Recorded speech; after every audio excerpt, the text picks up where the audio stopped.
నమస్కారం, వార్తలకు స్వాగతం. ముందుగా ముఖ్యాంశాలు. YCP leader Ambati Rambabu press meet, పలు అంశాలపై వివరణ.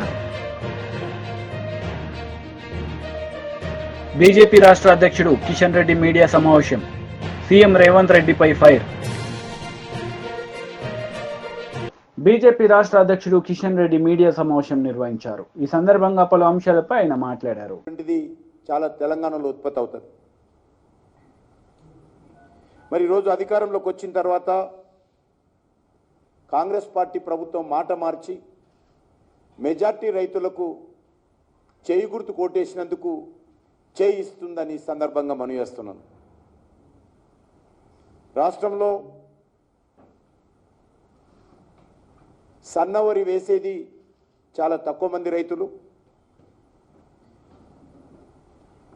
ఈ యొక్క వానాకాలంలో 70% పైగా దొడ్డు రకమే ఒరే ఈరోజు సాగు చేస్తారు. యాసంగిలో మాత్రము 90% దొడ్డు రకం ధాన్యమే రైతులు వేస్తారు. మరి అటువంటిది ఈరోజు మేము వాళ్ళకి ఇవ్వము, మేము సన్న వడ్లకే ఇస్తాము అని ఈరోజు ఇచ్చిన హామీల నుంచి తప్పించుకునేటువంటి ప్రయత్నం, రైతులకు వెన్నుపోటు పొడిచేటువంటి ప్రయత్నం కాంగ్రెస్ పార్టీ ప్రభుత్వం చేస్తూ ఉంది. ఒక దిక్కు కేంద్ర ప్రభుత్వము మీరు ఎంత సరఫరా చేసినా దొడ్డు బియ్యం కొనడం కోసము కేంద్ర ప్రభుత్వం సిద్ధంగా ఉంది. కేంద్ర ప్రభుత్వము బియ్యం కొనడానికి సిద్ధంగా ఉన్నప్పుడు మీకు వచ్చినటువంటి బాధ ఏంటి అని అడుగుతా ఉన్నాను, మీకు వచ్చినటువంటి నష్టం ఏంటి అని అడుగుతా ఉన్నాను. మీ రాష్ట్ర అవసరాలకు కావాలంటే అదనంగా సన్నబియ్యం సేకరించండి, కానీ కేంద్రము కొంటానన్నటువంటి ఎంఎస్పి ప్రకారము మరి మీరు బోనస్ ఇచ్చి దొడ్డు రకం వరం కొనడానికి ఈ ప్రభుత్వానికి వచ్చినటువంటి ఇబ్బంది ఏందో ఈరోజు ఇచ్చినటువంటి హామీ నుంచి పక్కకు జరగడం తప్ప ఇందులో మరో కారణం కనిపించడం లేదు. ఈ యొక్క మోసం చేయడం తప్ప ఇంకో సమస్య లేదని సందర్భంగా మనవి చేస్తున్నాను. ఈరోజు కేంద్ర ప్రభుత్వము తెలంగాణ రాష్ట్రం నుంచి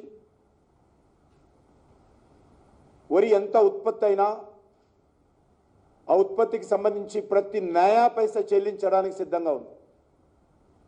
అది దొడ్డు బియ్యం కానీ, సన్న బియ్యం కానీ, బాయిల్ రైస్ కానీ ఏదైనప్పటికీ కూడా గత సంవత్సరం మీకు తెలుసు బాయిల్ రైస్ విషయంలో ఢిల్లీకి వచ్చి ధర్నాలు చేశారు కాంగ్రెస్ టీఆర్ఎస్ పార్టీ నాయకులు.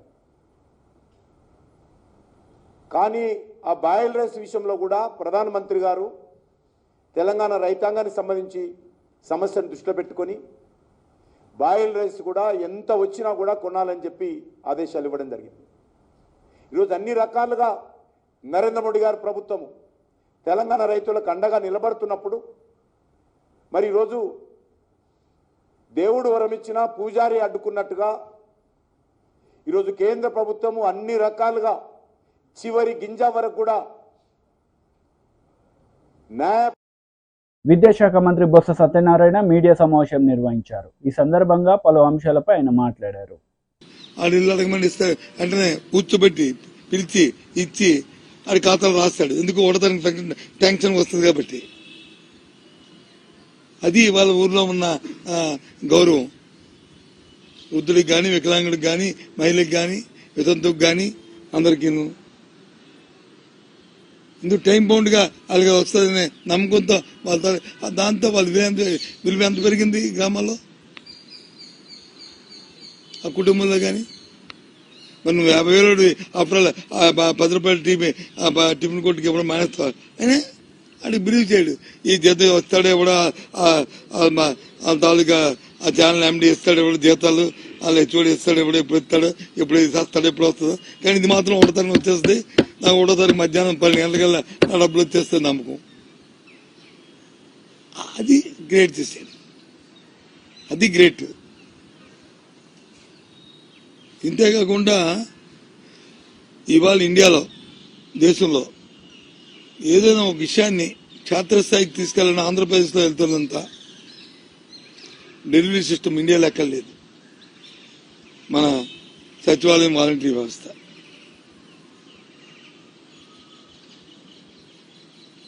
ఇలాంటి వ్యవస్థ ఎక్కర్లేదు దేశంలో. నీకు ఏ వెరిఫికేషన్ కావాలన్నా, ఏ క్యాల్కులేషన్ కావాలన్నా, లేదు ఏదో ప్రజలకు తెలివి చెప్పాలన్నా, లేదు ప్రజలకు వచ్చి ఏదైనా వాళ్ళతో చేయించాలన్నా ఎంత వ్యవస్థ ఎక్కడ ఉంది?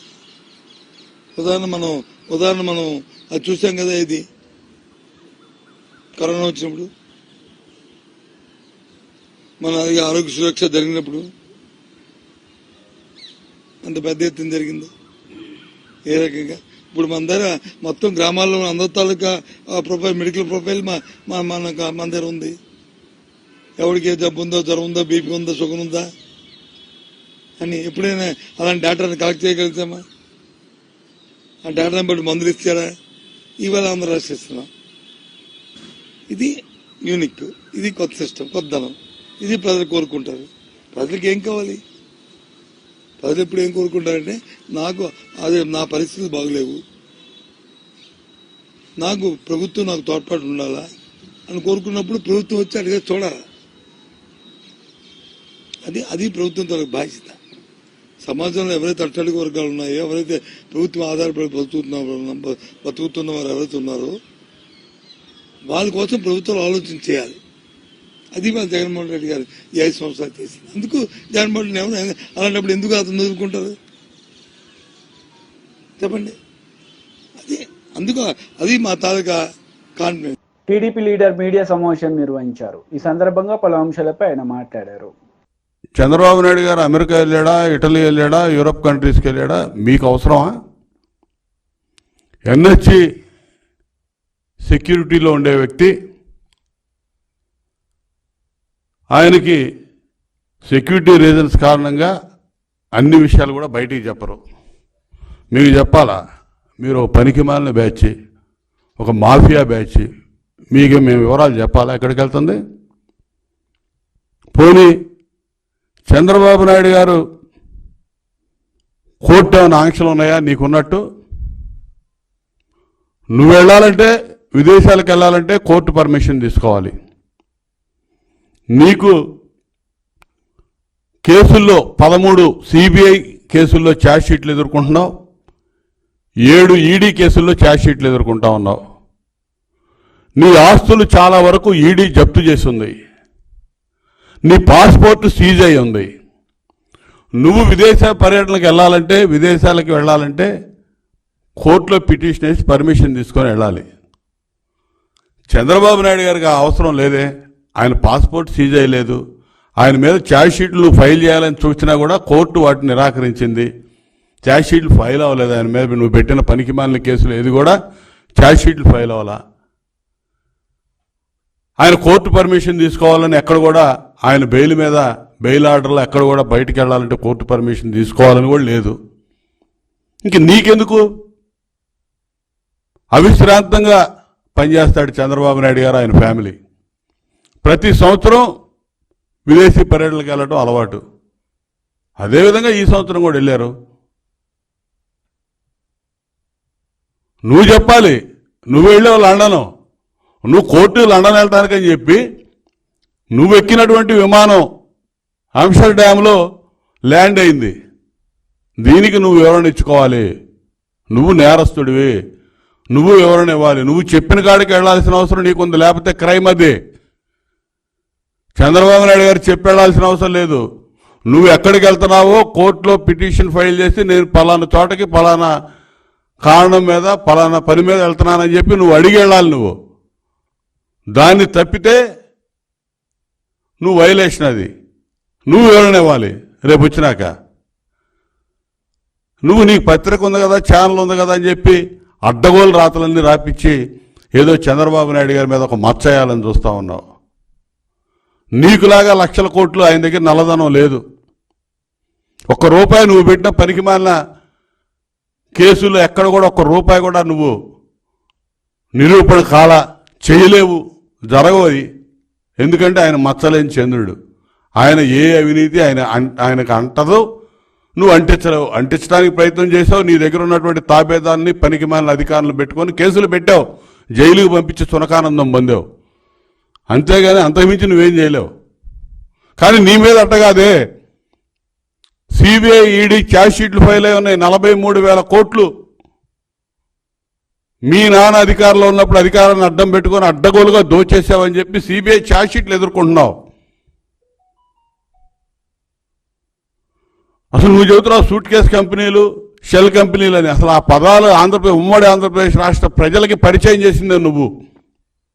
సెల్ కంపెనీలు అంటే, షెల్ కంపెనీలు అంటే తెలియదు ఎవరికి, సూట్ కేసు కంపెనీలు అంటే ఏంటో తెలియదు, క్విట్ ప్రోకో అనే వర్డింగే తెలియదు అసలు ఈ ప్రజలకి. అవన్నీ పరిచయం చేసినటువంటి ఆర్థిక ఉగ్రవాది, ఆర్థిక నేరస్తుడివి నువ్వు జగన్మోహన్ రెడ్డి. కాబట్టి 16 నెలలు జైల్లో ఉన్నావు. నువ్వు ఈరోజు నువ్వెందుకు పారిపోయావు నువ్వు చెప్పాలి. అసలు లండన్ నువ్వెందుకు వెళ్ళావు? గతంలో లండన్ వెళ్ళేటప్పుడు నీ పిల్లలు అక్కడ ఉన్నారు చూడటానికి వెళ్తున్నారని చెప్పేవాడి. ఇవాళ నీ పిల్లలు ఎక్కడికి వచ్చి ఉన్నారు, వాళ్ళని తీసుకొని మళ్ళీ లండన్ వెళ్ళావు. వస్తావా తిరిగి? నువ్వు చెప్పాలి ఏ సంగతి. ఇక్కడ ఎన్నికలైన కాడి నుంచి ఎవడు మాట్లాడలేదు తెలుగుదేశం వాళ్ళు అని చెప్తున్నావు. పోలింగ్ తర్వాత సైలెంట్ అయ్యారని. సిగ్గుండాలి ఆ మాట అంటానికి. పోలింగ్ తర్వాత తేలుగుట్టిన దొంగల్లాగా వ్యవహరిస్తుంది మీరు. జగన్మోహన్ రెడ్డి దగ్గర నుంచి కింద స్థాయి గల్లీ నాయకుడి దాకా పత్తా లేకుండా పోయారు. ఒక్క నోరు తెరవట్లా, ఎవరికి ధైర్యం లేదు. చెప్పానండి పలానా నియోజకవర్గంలో నేను గెలుస్తానని ఎవడాన్ని వచ్చి ఇంకా అవాకులు చవాకులు ఆ పనికి మేల 4-5 మంత్రులు, మాజీ మంత్రులు, ఇప్పుడు మంత్రులు ఉన్నవాళ్ళు మాట్లాడుతూ ఉన్నారు తప్ప. YCP leader Ambati Rambabu media సమావేశం నిర్వహించారు. ఈ సందర్భంగా పలు అంశాలపై ఆయన మాట్లాడారు. ఎక్కువగా హింసాత్మక సంఘటనలు జరిగి, ఒక విధంగా చెప్పాలంటే కానీ విని ఎరుగని రీతిలో ఏ రోజు జరగనటువంటి విధంగా, ఏ ఎన్నికల్లోనూ జరగనంత హింస అక్కడ చోటు చేసుకుంది. ఆ హింస చోటు చేసుకోవడానికి గల కారణాల మీద మేము ఈసీకి అనేక రకాలుగా రిపోర్ట్ చేయడం జరిగింది. ఆ రోజున పోలింగ్ రోజున పోలీసులు అసలు రిస్క్యూకు రానటువంటి పరిస్థితిని కూడా వివరించడం జరిగింది. తర్వాత అక్కడ పోలీసు అధికారులను సస్పెండ్ చేశారు, కలెక్టర్ని మార్చారు, ఇంకా కొన్ని చోట్ల కలెక్టర్ని మార్చారు. ఏదో కొంత జరిగింది, ప్రాథమికంగా తప్పు జరిగిందనేటువంటి భావన సర్వత్రా వ్యాపించి ఉన్నటువంటి తరుణం. ఈ తరుణంలో మరి అనేక చోట్ల బూతులు క్యాప్చర్ చేసుకున్నారు, దొంగ ఓట్లు వేసుకున్నారు, ఈవీఎంలను పగలగొట్టడానికి ప్రయత్నం చేశారు, బూత్ క్యాప్చరింగ్ జరిగింది. తెలుగుదేశం వాళ్ళు కూడా భయంకరంగా చేసేటటువంటి పరిస్థితి కనిపించింది. ఇక్కడ ప్రధానంగా ఇవాళ నేను మాట్లాడాలనుకుంటున్న అంశం ఏంటంటే, పిన్నెల రామకృష్ణారెడ్డి గారు మాచర్ల నియోజకవర్గంలో చాలా దారుణాలు జరిగిపోయాయి. కొన్ని చోట్లయితే అసలు పోలింగ్ స్టేషన్లోకి వైఎస్ఆర్ కాంగ్రెస్ పార్టీ ఓటర్లు వెళుతుంటే వారిని వెళ్ళకోకుండా అడ్డుకొని కొట్టి తన్ని గాయపరిచి బయటికి పంపించినటువంటి సంఘటన చూశాం. దాని మీద అనేక సందర్భాల్లో ఆ రోజున చివరికి పిన్నెల రామకృష్ణారెడ్డి గారు కూడా ఆయన రిపోర్ట్ చేయడం జరిగింది, ఫోన్లు చేయడం జరిగింది. కానీ ఎవరు పోలీసులు రిస్క్కి రాలేదు. అయితే ఇవాళ నాకు చిత్రంగా అనిపించింది ఏంటంటే, ఇవాళ ఒక వీడియో రిలీజ్ అయింది. ఇది రామకృష్ణారెడ్డి గారు ఒక పోలింగ్ బూత్లో, ఏ పోలింగ్ బూత్ అయితే ఇప్పుడు నేను చెప్తున్నాను ఆ పోలింగ్ బూత్లో ఆ ఈవీఎంను పగలగొడుతున్నట్టుగా ఒక వీడియో రిలీజ్ అయింది. ఇది ఎక్కడి నుంచి రిలీజ్ అయిందో మరి అర్థం కావడంలా. ఇది election commission has to release. యాక్చువల్గా ఇది లోకేష్ గారు ట్విట్టర్లో పెట్టారంట. ఎట్ట చేరింది లోకేష్ గారు ట్విట్టర్కి? Is it false or right? అది ఫేక్గా, అది కంక్లూజన్ ఎవిడెన్సా కాదా ఆలోచించాలి కదా. ఇది డైరెక్ట్గా తెలుగుదేశం అధినేత కొడుకు అయినటువంటి లోకేష్ ట్విట్టర్లోకి ఎట్లా వెళ్ళింది? కలెక్టర్న రిలీజ్ చేయాలి, ఎలక్షన్ కమిషన్కి సంబంధించిన వారిని రిలీజ్ చేయాలి, ఆర్ఓన్న రిలీజ్ చేయాలి. రిలీజ్ చేయకోకుండా వారికి ఎలా చేరింది అంటే ఇక్కడ ఏదో కుమ్మక్కు జరుగుతూ ఉన్నది అనేటువంటి భావన చాలా స్పష్టంగా అర్థమవుతా ఉన్నది. అంటే అధికారులు, ఎన్నికల కమిషన్ ఉన్న అధికారులు, తెలుగుదేశం పార్టీ వారు కలిసి కుట్ర చేస్తున్నారేమోననేటువంటి అనుమానం కలగటం సహజమైనటువంటి అంశం. ఒకవేళ అది నిజంగానే జరిగిన సంఘటన అనుకోండి, చట్టం తన పని తాను చేసుకుంటుంది, దానిలో ఏ విధమైన తప్పిదము లేదు. మేము అనేది ఏంటంటే ఇట్స్ ఎ ఫేక్ కూడా కావచ్చు అనేటువంటి అభిప్రాయం. అదే బూత్లో నేను మనవి చేస్తున్నా, ఎక్కడైతే ఇవాళ ఆ పాలవాయి గేట్ అనేటువంటి బూత్ ఉందో ఆ బూత్లో ఎంత దారుణంగా జరిగిందంటే, అంతకుముందు మన పిల్లల రామకృష్ణారెడ్డి గారు చాలా క్లియర్గా ఎస్టాబ్లిష్ చేశారు అక్కడ. అది కూడా నేను మీకు చూపిస్తా.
ఓటర్లు ఆ బూత్లోకి వెళ్ళి స్వేచ్ఛగా ఓటేస్తే ఒప్పుకోనటువంటి పరిస్థితి, బూత్ బయట హింసించి తరిమేస్తున్నటువంటి సందర్భం.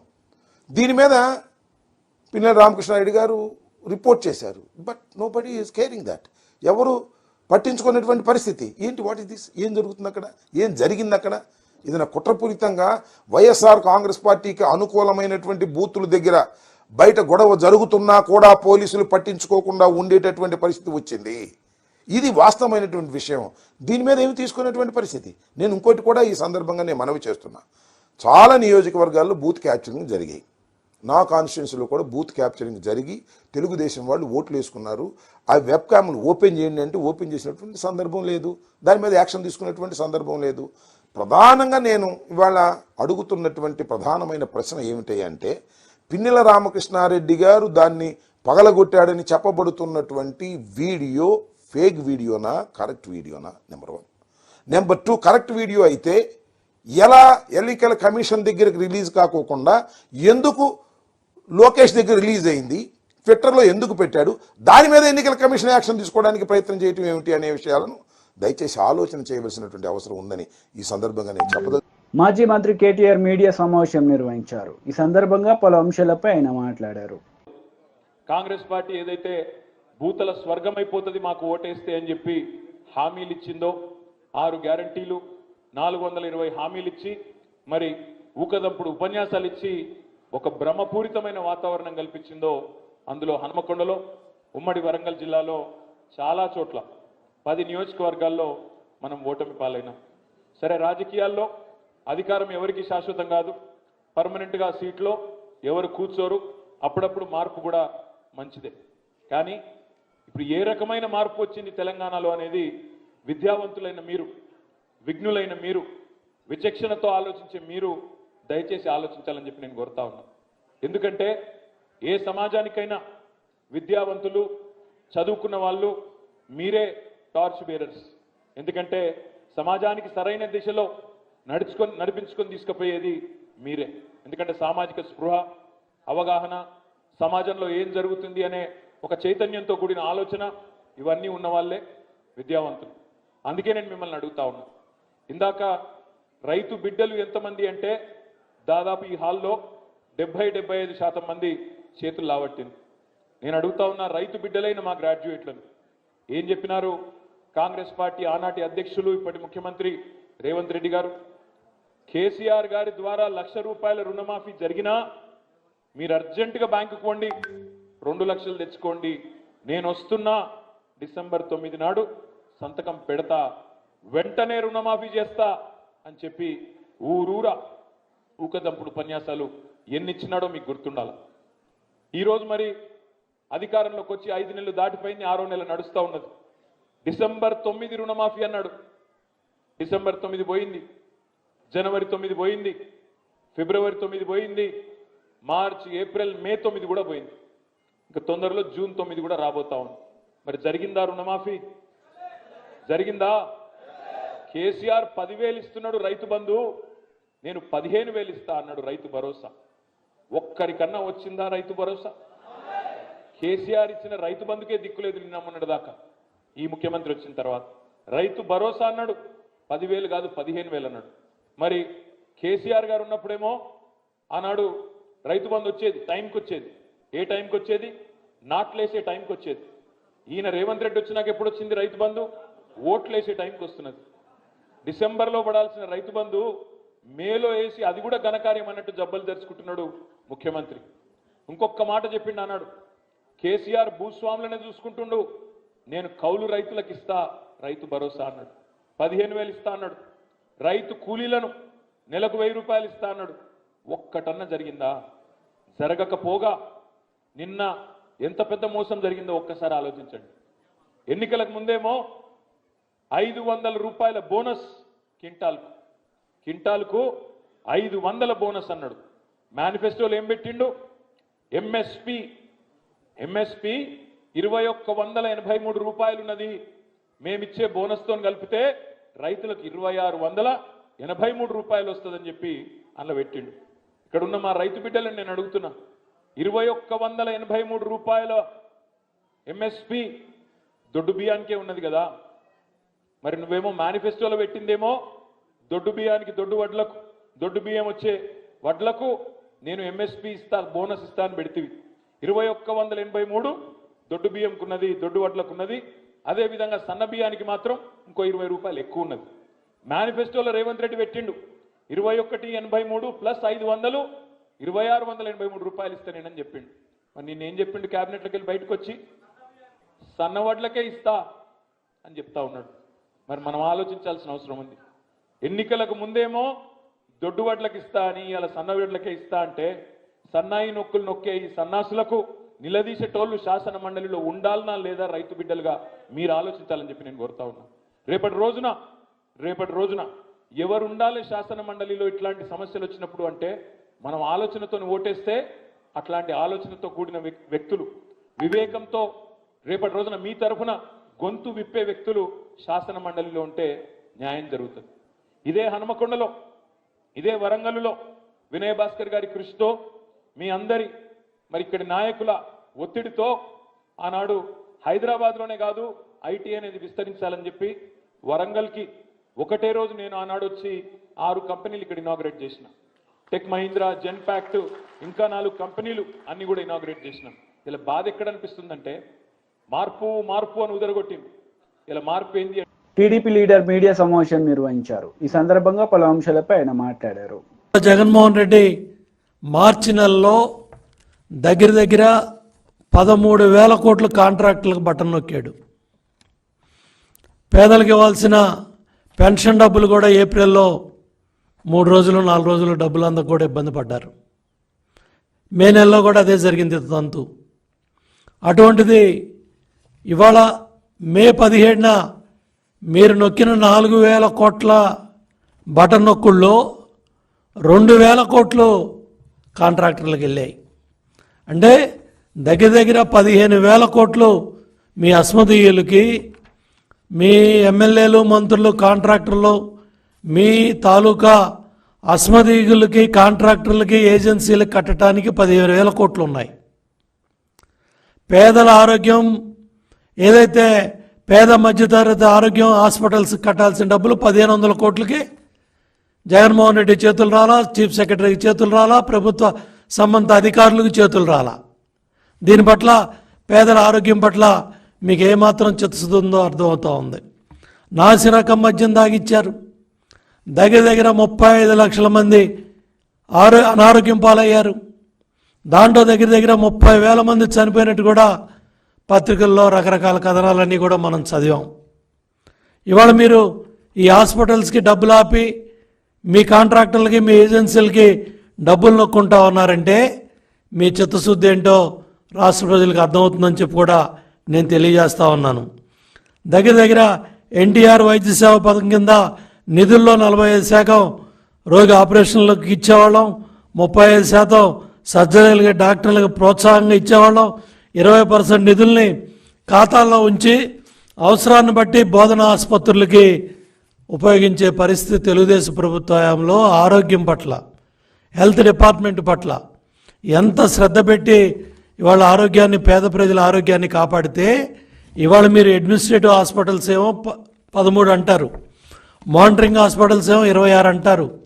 మొత్తం అర్థం కాకుండా వైద్య ఆరోగ్య రంగాన్ని మీ అధికారులు మీరు కలిసి కోడికత్తి డాక్టర్కి ఆంధ్రప్రదేశ్లో హాస్పిటల్ కమిటీలకు చైర్మన్గా పెట్టి మీ కోడికత్తికి గాయానికి కుట్లేశారని 1000 కోట్లు పైగా మీ డాక్టర్కి చైర్మన్గా, కోడికత్తి డాక్టర్కి చైర్మన్గా పెట్టి ఆయన ఖర్చు పెట్టే విధంగా 1000 కోట్లు మీరు ప్రభుత్వ డబ్బుని, కేంద్ర రాష్ట్రాలు ఇచ్చిన డబ్బుని మీరు ఆ విధంగా దుర్వినియోగం చేసింది కూడా పత్రికల్లో, ప్రజల్లో చర్చ జరుగుతూ ఉన్నాయి. దీనికి సమాధానం చెప్పరు, దీనికి సమాధానం చెప్పే పరిస్థితి లేదు. ఇవాళ దగ్గర ఏదైతే మీ అస్మదీయులకి మీ కోడికత్తి డాక్టర్ రికమెండ్ చేసిన నెట్వర్క్ హాస్పిటల్స్, అది హైదరాబాద్ అవ్వచ్చు, బెంగళూరు అవ్వచ్చు, మెడ్రాస్ అవ్వచ్చు, మీకు నచ్చిన హాస్పిటల్స్లో ముఖ్యమంత్రి కార్యాలయం బిల్లులు క్లియర్ చేస్తే వాటిల్లో కూడా పర్సంటేజీలు, వాటిల్లో కూడా దోపిడీ. అదేవిధంగా మీరు ఎచ్చుగా బడాయిగా చెప్పుకునే ఇవాళ కట్టే హాస్పిటల్స్లో కట్టే ఇన్ఫ్రాస్ట్రక్చర్, మెడికల్ కాలేజీ బిల్డింగుల్లో కూడా 300 కోట్లు కమిషన్లు దండుకున్నారంటే ఆ డబ్బులు కట్టినా ఇవాళ ఈ ఆరోగ్యశ్రీ హాస్పిటల్స్లో వైద్య సేవలు ఆగుండేవి కాదు. అంటే మీ దోపిడీకి, మీ కమిషన్ల కక్కుర్తికి ఏ డిపార్ట్మెంటు, ఏ భవనాలు, ఏ ఇన్ఫ్రాస్ట్రక్చరు, ఏ హాస్పిటల్స్ బిల్డింగ్లో కూడా జగన్మోహన్ రెడ్డి ప్రభుత్వం దోపిడీకి, మీ అనుయాయుల దోపిడీకి ఎక్కడా కూడా ఏది కూడా వదిలిపెట్టకుండా దోపిడీ చేశారు. ఈ 5 ఏళ్లలో హెల్త్ సెక్టార్ని ఎంత అడ్డగోలుగా, ఇష్టారాజ్యంగా, మీ ఇష్టం వచ్చినట్టుగా 104 ఏమైంది, 108 ఏమైంది, మీ ఫ్యామిలీ డాక్టర్ కాన్సెప్ట్ ఏమైంది, మళ్ళీ సురక్షా పథకం, ప్రతి పథకానికి మీ పథకాలు, మీ కుటుంబ సభ్యులు, మళ్ళీ దాని సురక్షా పథకం అని చెప్పి హాస్పిటల్స్లో పనిచేసే డాక్టర్స్ కానీ, ఎవరైతే మరి ప్రైవేట్ హాస్పిటల్స్లో ఉన్న డాక్టర్లందరినీ కూడా మీ ప్రచార పిచ్చిలో, మీ ఓట్లు దండుకునే కార్యక్రమంలో గత 6 నెలలుగా మీరు ఈ డాక్టర్లందరినీ కూడా ఈ మొత్తం 6 నెలల నుంచి మీరు గ్రామాల్లో వాళ్ళందరినీ పంపించి ఏ విధంగా ఓట్లు దండుకోవాలి, ఏ విధంగా సరే మళ్ళీ 4 ఓట్లు వార్తలు ముగించే ముందు ముఖ్యాంశాలు మరోసారి. YCP leader Ambati Rambabu press meet, పలు అంశాలపై వివరణ.